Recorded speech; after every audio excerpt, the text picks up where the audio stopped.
πόλη με διαρκώς εξελισσόμενη ταυτότητα. Αυτό είναι το Βερολίνο και σε αυτό το ταξίδι θα το ανακαλύψουμε.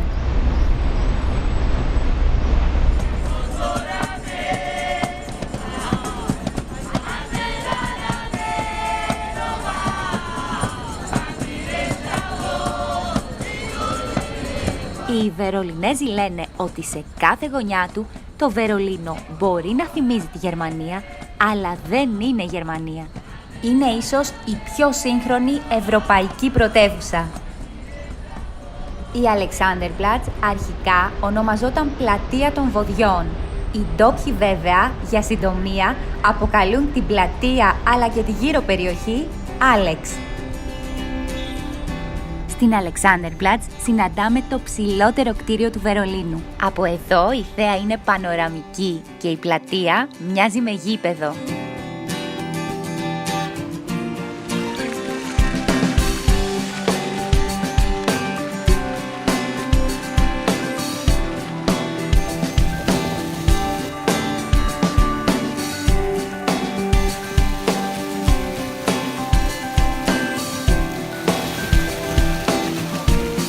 Πίσω μου βρίσκεται η πιο παλιά εκκλησία του Βερολίνου.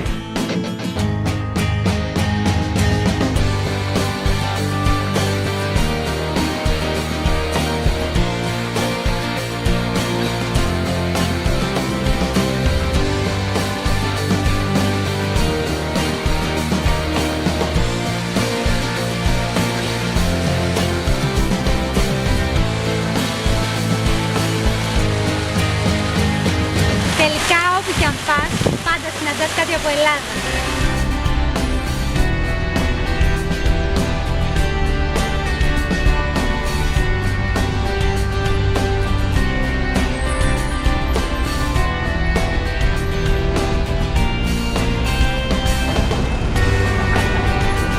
Αυτό είναι το κόκκινο δημαρχείο και ταυτόχρονα το σπίτι του Δημάρχου.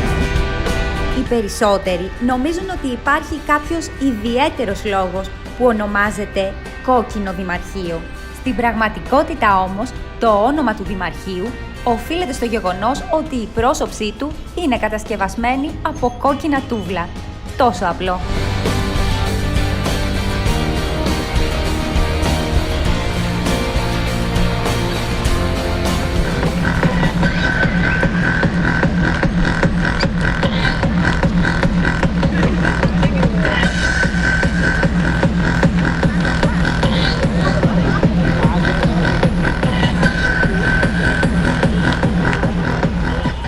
Το Βερολίνο θεωρείται επίπεδη πόλη. Αξίζει να το περπατήσετε για να νιώσετε τον παλμό του.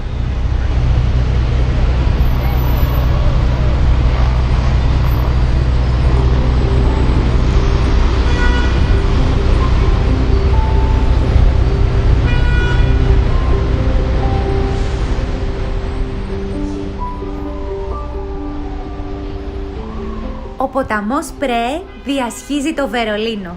Πολλά από τα πιο σημαντικά αξιοθέατα βρίσκονται στις όχθες του.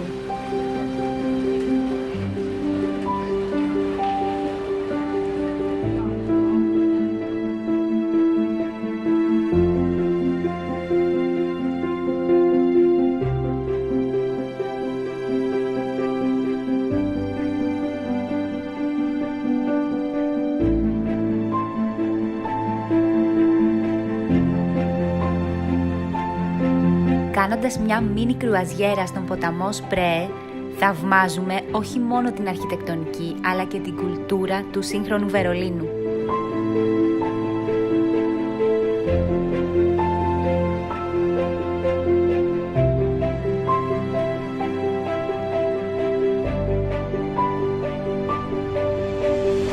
Ο Καθεδρικός Ναός του Βερολίνου βρίσκεται στην καρδιά του νησιού των μουσείων. Χτίστηκε κατά τον 18ο αιώνα και είναι ένας τυπικός προτεσταντικός ναός.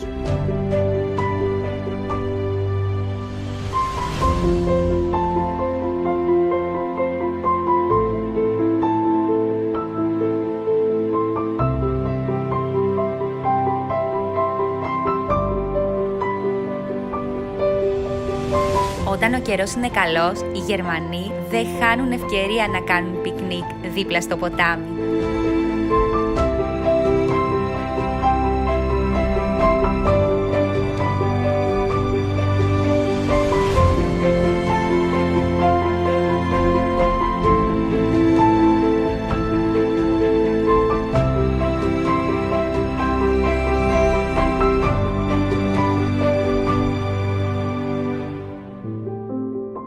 Το κτίριο του Γερμανικού Κοινοβουλίου συγκαταλέγεται στα πιο σημαντικά αξιοθέατα της πόλης, κυρίως χάρη στο γυάλινο θόλο του.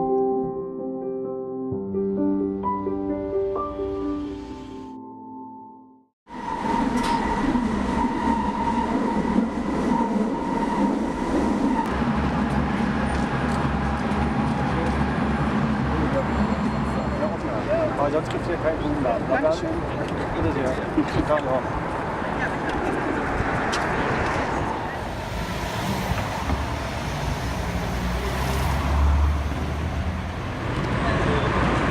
Βρισκόμαστε στη πιο τουριστική πλατεία του Βερολίνου.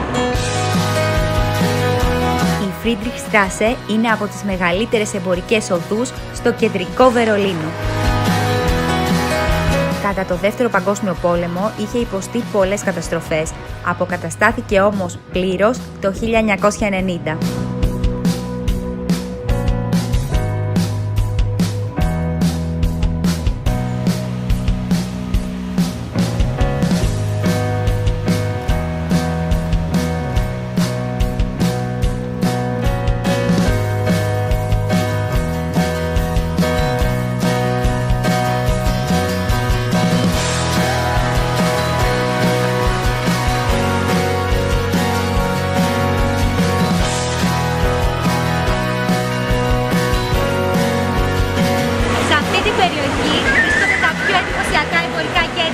Και μπορεί κανείς να απολαύσει τον καλύτερο καφέ του Βερολίνου.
Το 2005 το μνημείο του Ολοκαυτώματος αφιερώθηκε στους Εβραίους που είχαν δολοφονηθεί από τις δυνάμεις του Χίτλερ.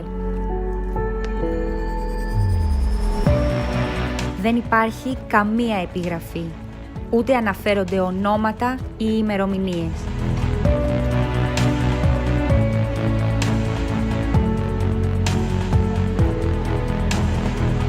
Στόχος της κατασκευής αυτού του μνημείου ήταν να δημιουργηθεί στον επισκέπτη η αίσθηση του αποπροσανατολισμού. Το μνημείο αποτελείται από 2.711 πλίνθους.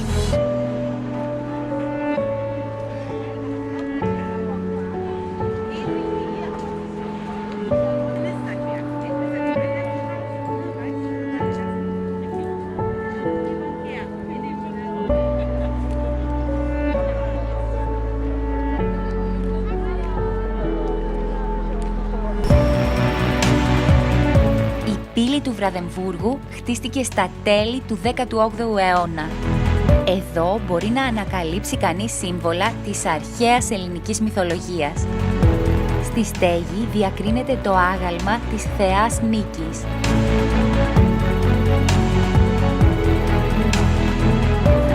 Το σχέδιό της βασίζεται στα προπήλαια της Ακρόπολης των Αθηνών. Και πρόκειται για το πρώτο κτίσμα νεοκλασικού ρυθμού που χτίστηκε στο Βερολίνο. Το Reichstag είναι το κτίριο του Γερμανικού Κοινοβουλίου από το 1999. Το κοινοβούλιο είναι το κτίριο που έχει υποστεί τις μεγαλύτερες ζημιές από το Δεύτερο Παγκόσμιο Πόλεμο και έχει αναγεννηθεί κυριολεκτικά από τις τάχτες του. Είναι ένα οικοδόμημα που συμβολίζει την επάνωδο της Γερμανίας στην ευρωπαϊκή σκηνή.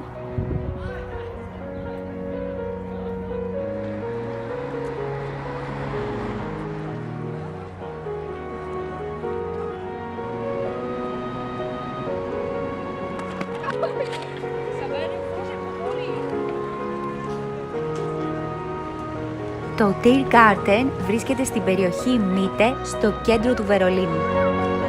Πρόκειται για ένα δάσος στην καρδιά της πόλης.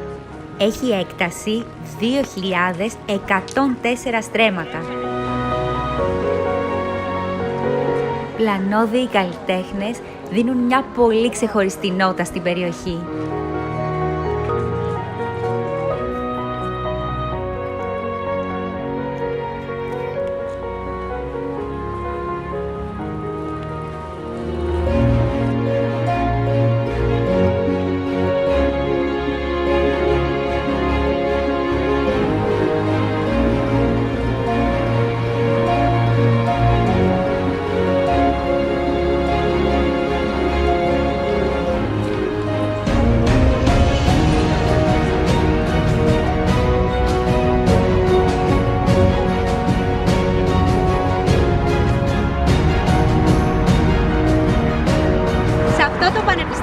Δίδασκε ο Einstein πριν εγκατασταθεί μόνιμα στην Αμερική.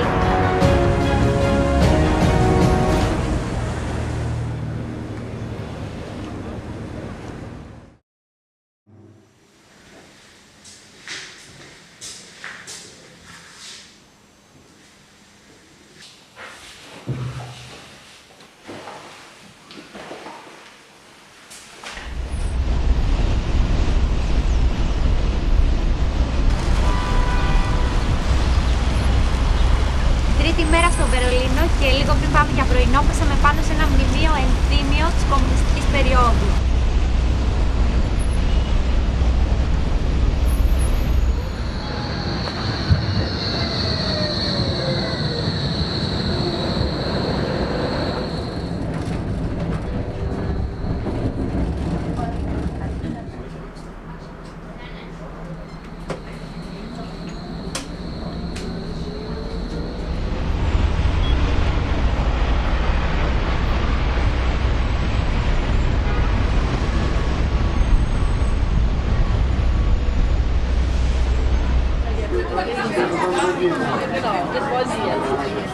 Επιλέγοντας αυτό το παραδοσιακό βερολινέζικο πρωινό, κατάλαβα γιατί θα έπρεπε να είχα παραγγείλει γαλλικό.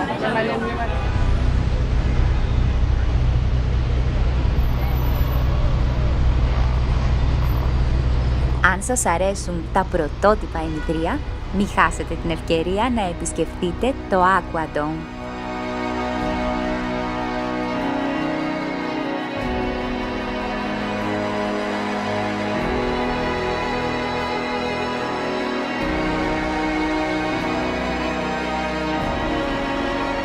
Για να γεμίσει χρειάζεται 1.000.000 λίτρα νερό.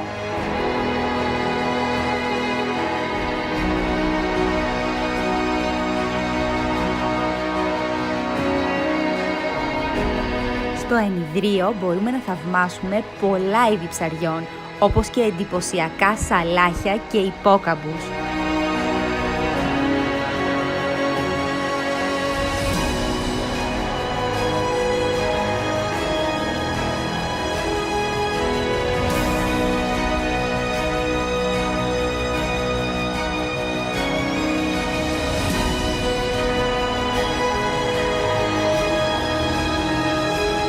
Και ξαφνικά, ο Νέμο με την παρέα του εμφανίζεται μπροστά σας.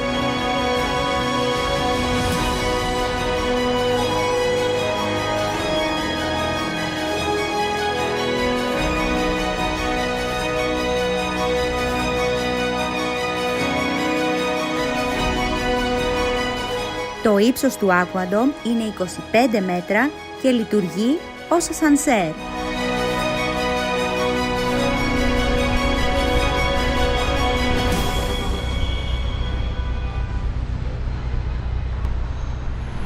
Ψάχνουμε να βρούμε το νησί των Μουσείων.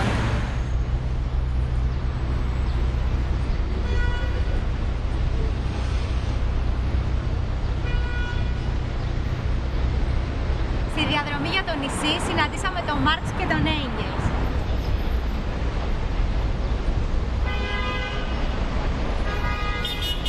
Το νησί των Μουσείων είναι ουσιαστικά ένα συγκρότημα μουσιακών χώρων που περιβάλλεται από νερό. Το νησί των Μουσείων έχει χαρακτηριστεί από την UNESCO Μνημείο Παγκόσμιας Κληρονομιάς. Βρίσκεται στον ποταμό Σπρέ, στο κέντρο του Βερολίνου.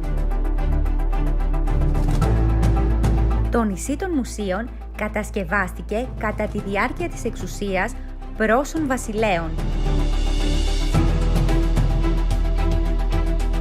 Το περίφημο Μουσείο της Περγάμου ολοκληρώθηκε το 1930. Τα σχέδια είναι του Άλφρεντ Μέσελ και του Λούντβιχ Χόφμαν.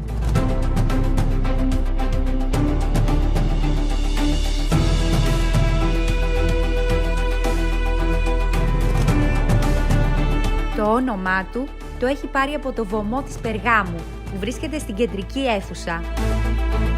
Ο βωμός της Περγάμου χαρακτηρίζεται από πολλούς και ως το 8ο θαύμα του κόσμου. Το Μουσείο της Περγάμου ολοκληρώθηκε το 1930 και φιλοξενεί μία από τις πιο διάσημες συλλογές αρχαιοτήτων στην Ευρώπη. Στο Μουσείο της Περγάμου μπορεί κανείς να θαυμάσει εξαιρετικά δείγματα ελληνικής γλυπτικής.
Για 28 ολόκληρα χρόνια, ένα τείχος χώριζε τη Γερμανία στα δύο.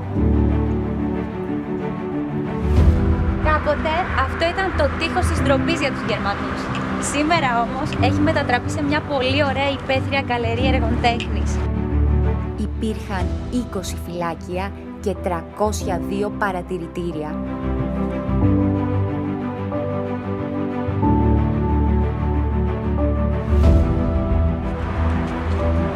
Πριν κάποια χρόνια αυτό το πέρασμα θα μου στοίχισε τη ζωή. Η κατεδάφιση του το 1989 σηματοδότησε μια νέα εποχή. Η Γερμανία επανενώθηκε.